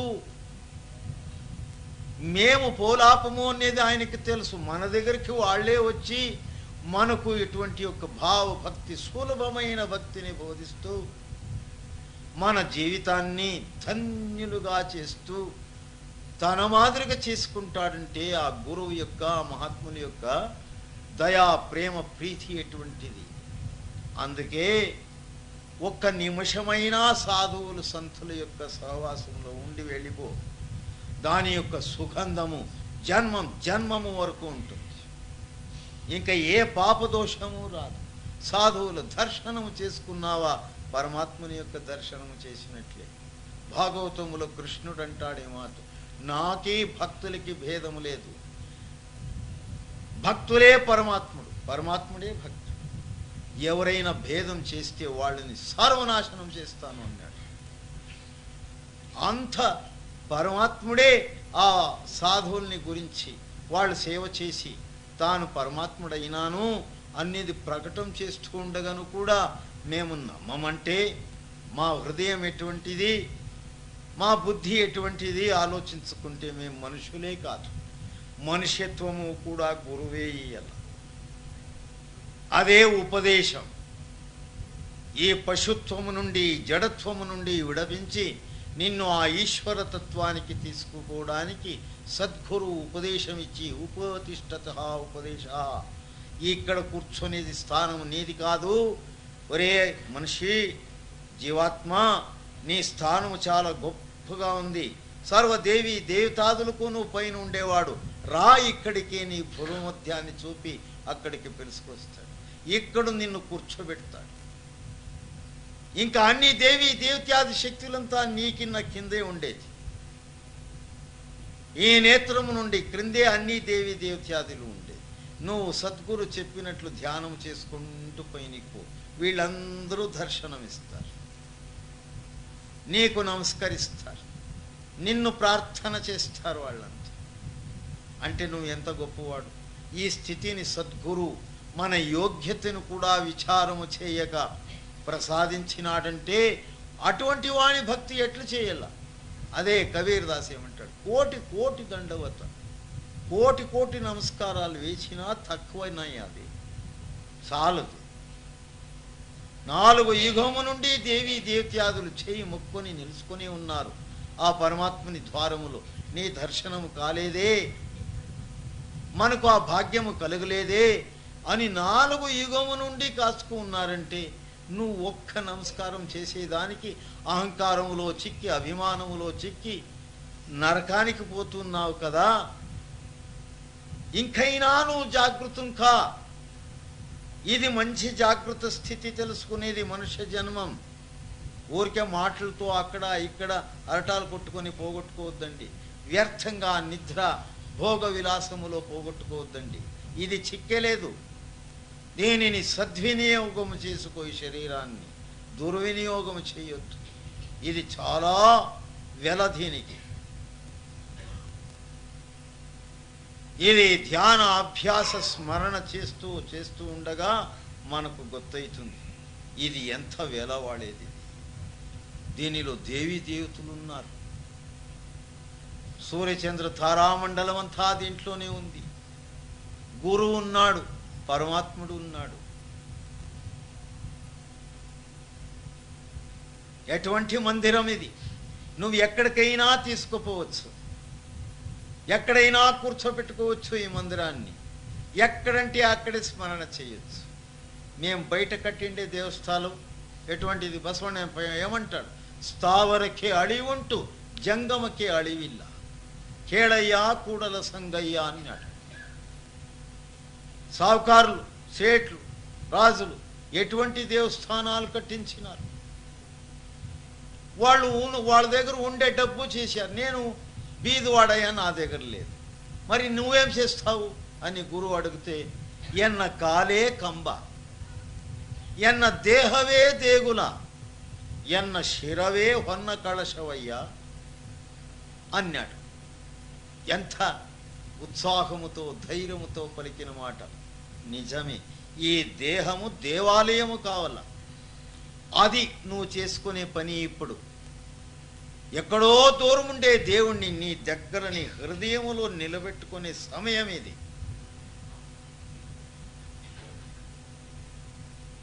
అట్లు చేసుకో. ఇంతవరకు ఏం చేస్తూ తప్పో ఒప్పులో అవన్నీ గురువు క్షమించున్నాడు. అది ఏమీ అడగలేదు గురువు. అడిగినారా? నువ్వు ఏమేం పాపం చేసినావు అని అడిగినాడా? లేదే. ఏం పుణ్యం చేసినాడు అని కూడా అడగలేదు. నువ్వు జాతి కులం కూడా నిన్నే అడగలే. ఏం అడిగా? మొదట చేసిన తప్పులు తిరగా చేయవద్దయ్యా, మర్యాద కాపాడే. అదే ప్రపంచం వాళ్ళు, నీ బంధువులు, చుట్టాలు, మిత్రులు నువ్వేమైనా తప్పు చేస్తే దానిని దాచిపెట్టి నీ మర్యాదను సంరక్షణ చేసినారా? పేపర్లో ఏపించి గబ్బులేపుతారు. చుట్టుముట్టు ఉండేవాళ్ళకంతా చెప్పేది వాడు దుర్మార్గుడు, వాడి దగ్గర చేర్పించొద్దండి, నేనే ఇంటి నుండి బయటకు వేసి వచ్చినాను అంటారు. గురువు అట్లన్నాడా? లేదే. నిన్ను పొగుడుతాడు. నువ్వు ధన్యుడైపోయినా విడి అని పొగుడుతాడు. నీ పాపాన్ని చూడలేదు, వానికి అన్నీ తెలుసు. లోపల ఉండే వానికి ఎవరికి తెలీదు? కొడుకు బుద్ధి తల్లికి తెలీదా? కృష్ణుని పైన ఎంత కంప్లైంట్ చేస్తారు జనాలు వచ్చి, వెన్న దొంగిలిచ్చా, చీరలాగా, రౌక్షింపా, జడ పట్టుకొని ఇగ్గా, ఇట్లా ఇట్లా కొడుకుని నువ్వు దండించు. అవునా, అట్లా చేస్తాడనా? చే ఒంట్రే వేడుముండ్లారా, వాడు సన్నాడు, ఎంత ముద్దుగా ఉన్నాడు చూడు. వాడు నిజంగా ఈ తప్పు పని చేసేవాడే కాదు. ఓ అంత అబద్ధం చెప్తారు చూడు.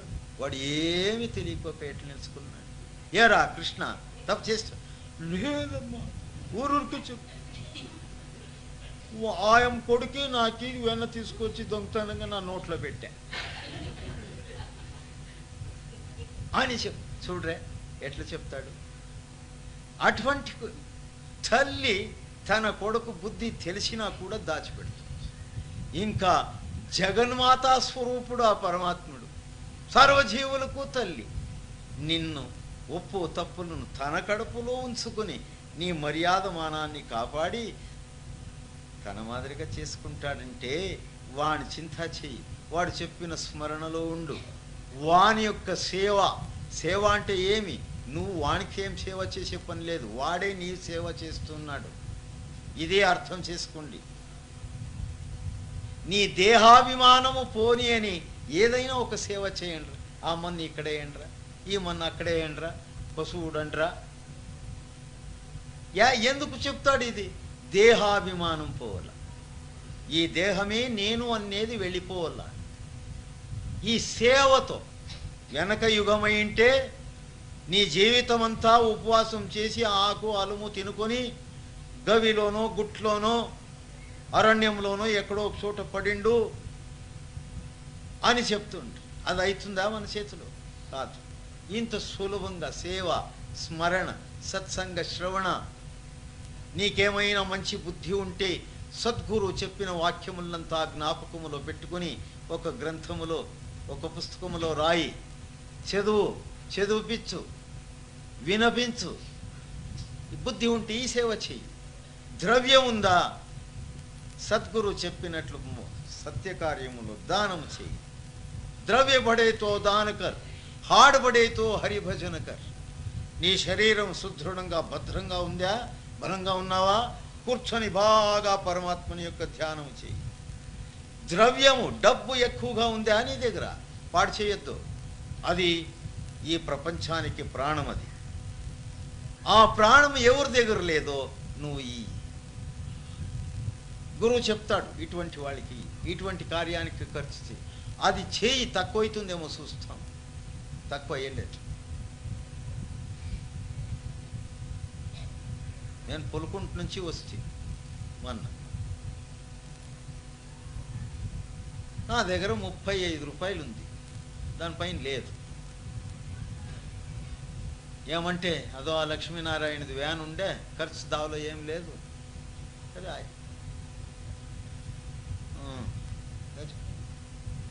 దీన్ని ఏం చేస్తే సరిపోతుంది అని అక్కడ ఇట్లా ఏదైనా సత్కార్యానికి దీన్ని ఉపయోగించండి రా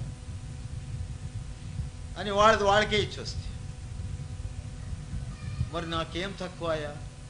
ఇంకా మెటకలు దిగి వస్తూ ఉండగానే ఒక ఆడాయమ్మ, పాపం ముసలాయమ్మ, తథా కొంచెం ఉండు అని. ఏమవ్వా అంటే ఇట్లా ఇట్లా చూసే చుట్టూ 5-6 మందిని నిలుచుకోండి, దూరం పోండ్రా అని. వాళ్ళందరూ దూరం పోయి, అబ్బా అప్పా అప్ప ఇక్కడ పెట్టుకోనండి దాన్ని తీసినప్ప కొంచెం పైనకి ఎగ్గేది, తిరగా ఇట్లు చూసేది, ఎవరైనా చూస్తారేమో. ఎవరు లేదు లేవా, నేనే చూస్తున్నాను, కనుమూసుకా అని నేను కనుమూసు. అప్పుడు దాన్ని తీసి నా జేబులో పెట్టి, ఏం పెట్టాను చూసుకుంటాను, 500 రూపాయలు ఉంది. చెప్పిడిస్తే కదా గంగం పీక్కుంటే, చవలే నీ దగ్గర రాలా, నువ్వు పాడు చేస్తావని పీకుంటే ఏం చేయాల? నా పెండ్లాములకి బిడ్లకి బట్టలు గిట్లు తేవాలని వద్దా? అంటే సత్య కార్యములో ప్రేమంగా ప్రీతిగా నువ్వు ఏం ఖర్చు పెడితే దానికి 4 వాడిస్తాడు. తీసుకునేవాడు వాడే, ఇచ్చేవాడు వాడే. ఇది ప్రేమ. ఎవరికో ఇస్తే అని అనుకోవద్దు. అక్కడ దీనిని తీసుకున్నవాడు గురువే, నాకు ఇచ్చేవాడు గురువే అనే భావన కల్పన చేస్తాడు. ఆ భావన దృఢము కావాల. హాడుబడితో హరిభజన కర్. బాగా బందోబస్తుగా ఉన్నావా, బాగా తిని మాంసకండ్రాలు పెంచుకున్నావా, ధ్యానం చెయ్యి. ద్రవ్యం ఎక్కువాయ, డబ్బు ఎక్కువ ఉందా, గురువు చెప్పినట్లు దాన ధర్మాలు చెయ్యి. అప్పుడు మాత్రము లోభత్వం వేసుకోవద్దు. గురువు చెప్తాడు, ఒరే నువ్వు ఇంత ఇయ్యి అంటాడు, ఇచ్చేయి. నీ శక్తి వానికి తెలుసు, ఇచ్చేయి. వెనక ముందర చూడొద్దు. గురువు అర్జున దేవుడు తన గురువు దగ్గర ఆజ్ఞను అడుగుతాడు, నాకేమైనా ఆజ్ఞ చెయ్యి. గురువు ఏమంటాడు, నువ్వు చాలా భాగ్యశాలి, ఐశ్వర్యవంతుడు. దానిని సద్గురు యొక్క కార్యములో వెనక ముందర చూడుకోక సమర్పణ చేస్తూ ఉండు. అప్పుడు అడుగుతాడు, అన్ని ఖాళీ అయిపోతే భర్తీ చేసేవాడు నేనున్నాను కదరా, నువ్వు కొలిసి కొలిసి ధాన్యమును ఇస్తూ ఉండు, నేను వెనక నుంచి దానిని రాశిని తోస్తూ ఉంటాను. చూసినారా రైతులు చేసేదే, ఒకడు కొలుస్తూ ఉంటాడు, సంచికేస్తూ ఉంటాడు, ఒకడు ఆ రాశిని ఆయన దగ్గరికి తడుతూ ఉంటాడు. ఇది అంతే. వాడు ఇచ్చినది నువ్వు ఇచ్చుకొని పోతూ ఉండు. అది భర్తీ ఉందా ఖాళీ ఉందే జవాబారి వాణిది, వాడు ఇచ్చే తీరుతాడు. నువ్వు ఏమైనా కొంచెం హెచ్చు తక్కువ చేస్తూ ఉండేది వెళ్ళిపోతుంది, గొత్తేయలేదు, లోపలనే కరిగిపోతుంది. అందుకే సద్గురువు యొక్క ఆజ్ఞలో నీ యొక్క యోగక్షేమాన్ని కాపాడేది ఉంది. ఎంతవరకు ఆ యోగక్షేమం అంటే జన్మ మరణ వ్యాధిని విడిపించి నిన్ను చిరంజీవత్వములో ఉంచుతాడు. నీ ఇంటి వాకుల దగ్గర నిలుచుకుంటాడు వాడు. నిన్ను లోపల సింహాసనము పైన కూర్చోబెట్టి వాడు నీ వాకుల దగ్గర ఉంటాడు. అది గురుత్వం అంటే. మన దగ్గరే ఉండేదంతా పీక్కొని వెళ్ళిపోయే గురువు ఏం గురువు అయ్యేవాడు, గూరోడు వాడు. మనకు గూరో అస్తమానం వచ్చేటట్లు చేస్తాడు. అందుకే కబీర్ చెప్పిన మాట వినాలా. చాలా కావాలనా, ఇంకా చెప్పాలనా? ఇప్పుడు ఒక సూక్ష్మం చెప్పి వేస్తాను, దానిని జీవన పర్యంతరము జ్ఞాపకం పెట్టుకో ఉండాల. ఏడదది అంటే ఒకనాడు కబీరు సత్సంగము చేస్తుండగా నలుగురు స్త్రీలు దినమూ వచ్చి గలాట పెడుతూ ఉండ్రి వానికి, స్వామి మమ్మల్ని చేరించుకుని ఉద్ధారం చేయి. అయితే కబీర్ ఎటువంటి గురువు అంటే వాడు మనిషిని చూస్తూనే ఉండలేదు. వాడు దూరం నుండి వస్తూ ఉండగానే వీడు ఇటువంటి వాడు వస్తున్నాడు, మంచోడు చెడ్డోడు అని తెలుసుకొని నడుస్తుంది. కానీ రేపు కానీ ఇది ఈ వారం బాగలేదు, ఇది మూడము. ఈ పంటోళ్ళు అంటూ ఉంటారు, మూడములో మంచి పని చేయకూడదంట. ఎవరు పుట్టించిరి ఈ మూడము? నీ తాత పుట్టించినా, నీ మొగుడు పుట్టించినా, ఎవరు పుట్టించి? ఈ మూఢత్వం అనే పేరు ఎవరు పెట్టి? మూడములోనూ కూడా సూర్యచంద్రులు ఉదయం అవుతూనే ఉన్నారు, వెలుతురు వస్తూనే ఉంది, గాలి విసురుతూనే ఉంది. ఆ సమయంలో కూడా మనకు మూఢత్వము, మీకు అన్నం ఇచ్చేలేదురా, గింజలు ఇచ్చేలేదురా అని వాడేమన్నా స్టోర్ రూమ్ వాకలేసినాడా? ఇదంతా మేము సృష్టించుకొని మూఢమంట. స్వామి మూఢము మంచి కార్యం చేయకూడదే, వద్దు ఈడి ఎవరు వద్దంటారు, మంచి కాలం యావది వస్తుందో చూడు. వాని యొక్క సృష్టిలో చెడ్డది ఒకటి లేదు. సర్వగ్రహ బల నేనే సరసిజాక్ష అని పురంధరదాస్ పాడినాడు. శనిదేవుడు చెడ్డోడంట, రాహు కేతు చెడ్డోడంట, ఇంకా మిగిలిన వాళ్ళు నీ బామర్ది మామ వాళ్ళ. ఏమి తారతమ్య భేదాలు చేసి పెడతామయ్యా? వాళ్ళందరూ మీ సేవానే చేస్తూ ఉండేది. ఆ గ్రహాలంతా నీ సేవనే చేస్తూ ఉండేది.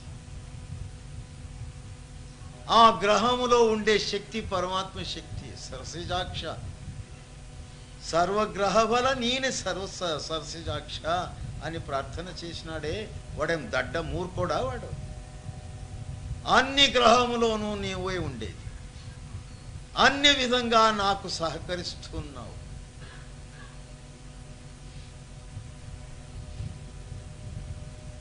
అది తెలుసు, మహనీయులకు తెలుసు. కాని రేపు చేస్తాం, ఇంకొక దినం చేస్తాం, ఈ పొద్దు మంగళవారం వద్దు అంటాడు. మా మాట మనకే చెప్తాడు. అవునులే, మంగళవారం మంచి కార్యం చేయకూడదు. మేము మంగళవారం ప్రయాణం చేస్తేనే హాయిగా ప్రయాణం జరుగుతుంది.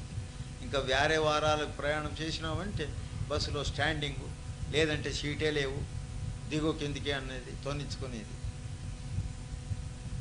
మరి ಯಾವ దినం మంచిది? అన్ని దినాలు మంచిది. నీ భావన చెడ్డది అంతే.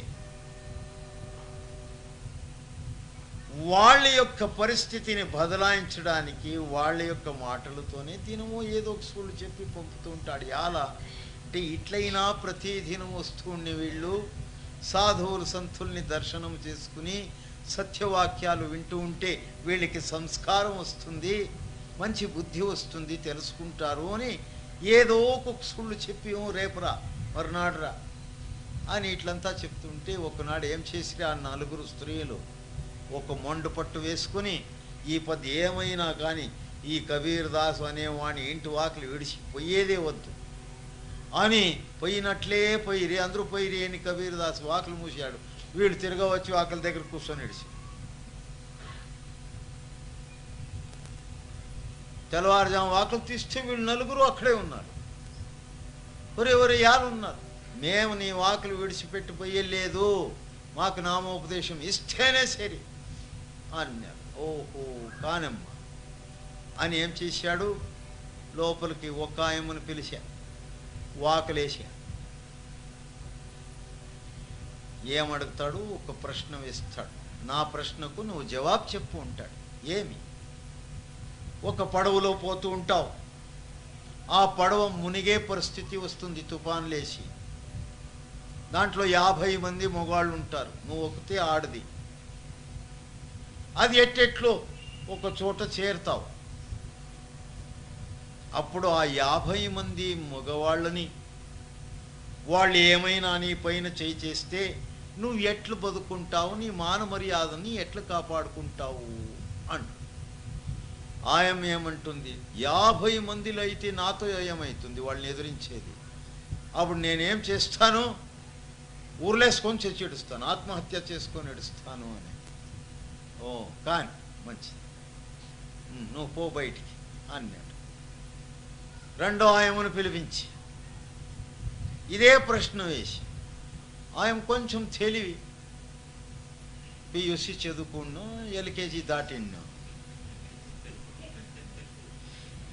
ఆయమేమనే ఆ 50 మందిలో ఎవడు మంచి శక్తివంతుడు పరాక్రమవంతుడు అటువంటి వాడిని నేను పెళ్లి చేసుకుని ఎడిస్తే వాడు ఆ 50 మందిని కొట్టి పారేస్తాడు, నా మాన సంరక్షణ చేస్తాడు. ఇది ఎక్కడైనా అవుతుందే? ఓ నువ్వు తెలుసుకోలేదు, ఓ. మూడో ఆయమ్మని పిలుచు, అది కొంచెం డిగ్రీ క్లాస్, అంటే వేశ్యాస్త్రీ ఆయమ్మ. ఆయమ్మని పిలిపిస్తూ ఇదే ప్రశ్న వేస్తాడు. ఆయమ్మ నవ్వుకుంటూ రే నువ్వు గురువా పిచ్చోడా ఏమరా? 50 మంది కానీ 100 మంది కానీ నేను ప్రతి నిత్యము అదే వ్యవహారం చేసే ఆయమ్మ. నేను నాకేం భయం రా వాళ్ళది? నన్ను చూసి వాళ్లే భయం పడాలి. నా వ్యాపారం బాగా జరుగుతుంది, దినము తెల్లవారులేస్తే రాత్రి ముగిస్తే నాకు అదే డ్యూటీ. దీంట్లో చెప్పేదేముంది, వినేదేముందిరా అని. అవునమ్మా నువ్వు చెప్పింది రైట్ అని ఆయమ్మని పంపి 4వ ఆయమ్మని రమ్మని ఇదే ప్రశ్న వేసి, అప్పుడు ఆయమ్మ ఏమంటుంది? నేను నిర్బలురాలు, నాకు బలం లేదు, బుద్ధి లేదు, యుక్తి లేదు, ఏమీ తెలియదు. అటువంటి అపాయ స్థితిలో తప్పించుకోవడం అంటే నాతో ఎట్లయితుందప్ప? మీ అటువంటి వాళ్ళ ఆశ్రయం ఉంటే నేను తప్పించుకోవచ్చు అని ఆయన ఏం చేసే, ఠక్కని ఆ కబీర్దాస్ పాదం పట్టుకొని ఏడ్చే బిర్రగా, నీ ఆశ్రయము నాకు ఉండల్లా, ఇంకెవరి ఆశ్రయము నాకు వద్దు. అప్పుడు ఆమె పైన దయసూపి కారుణ్యముతో ఆమెకు ఆ నిజనామోపదేశాన్ని ప్రసాదించినాడు. అక్కడ నేను, నాది, నా బలము, నా బుద్ధి అనేది ఒకటి లేదు, సర్వము సద్గురువుకి సమర్పణ చేసి వేసి ఆ క్షణములోనే గురువు ఆమెకు తన ఆ అంతరంగములో ఉండే ఆ సత్యనామ బోధాన్ని జాగృతం చేసి జీవితం ధన్యమైపోయి గనుక మాయా, మనస్సు, అహంకారము, అభిమానము వీటి యొక్క సాంగత్యాన్ని వదిలి సజ్జనుల యొక్క సహవాసములో ఉండి ఆ సత్యనామ స్మరణాన్ని మరొక చేసుకుంటూ నీ ఆశ్రయములో నేను ఉంటాను, ఇంకా మిగిలిన ఆశ్రయం ఉంటే ఏమి పోతే ఏమి అనే దృఢ నిశ్చయ భావముతో ఎవడు గురుభక్తి చేశాడో అప్పుడే వాడు ముక్తుడు. ఇంకెప్పుడో ముక్తుడు అని వెతకొద్దండి, అప్పుడే ముక్తుడు, వాడు ధన్యుడైపోతాడు. ఇది జ్ఞాపకం ఉంచుకొని మేము ప్రతినిత్యము ఈ పరమార్థాన్ని మన జీవితములో సిద్ధించుకోవాలి. అప్పుడే మనుష్యత్వము నుండి ఆ మహత్వములో దైవత్వాన్ని ప్రాప్తించుకుంటాం, లేదంటే క్రిందికి దిగిపోతాం. ఎవరప్పో కొండో అయిపోయి కూర్చుంటే ఏం గతి? అందుకే జాగ్రత్త రాధాస్వామి.